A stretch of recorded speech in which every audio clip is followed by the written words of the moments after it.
Every human being was born to be a leader, but the majority of them will die as followers.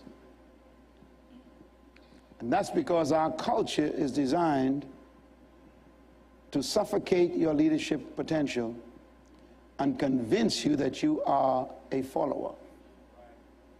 They've also convinced you that leadership is only reserved for a minute, elite group of people who were chosen by God to be the ones in charge. And the rest of us are relegated to being slaves or subordinates or followers or subjects. And this is ungodly thinking. I am convinced that every human being was created to be a leader. And the books that I chose and shipped up here all the way from our offices are designed to help you as a 19-year-old, 25-year-old, 50-year-old, maybe a 75-year-old person to stimulate your hidden leadership potential. I was the most unlikely person to be a leader. A family of 11 children, born in the poorest part of our island, in a village called Bainstown, in a wooden house on 4 rocks, sleeping on a wooden floor on a mat.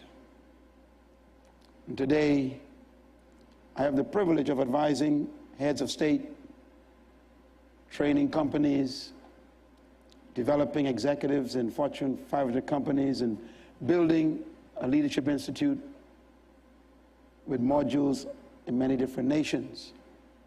How do you go from sleeping on the floor to advising the president of nations? I had to change my thinking. And I did it by pursuing knowledge, educating myself. As a matter of fact, I couldn't trust society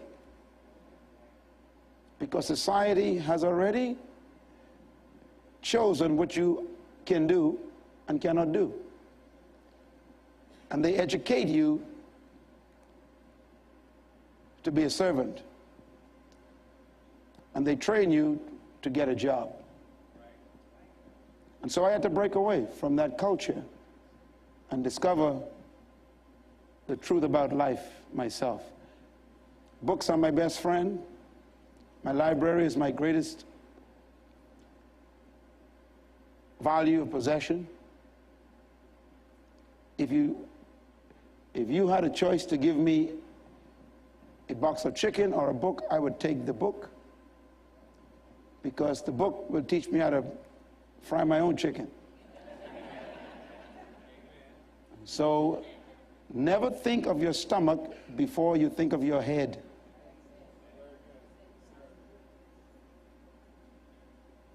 Your stomach has no creative power. Your brain is a muscle. They finally figured that out about 15 years ago.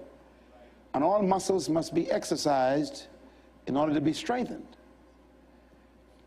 And the scientists have discovered that the brain is exercised by thinking new thoughts, which means that when you engage your mind in new concepts, you are exercising your brain power and developing your capacity to grow your thinking faculties.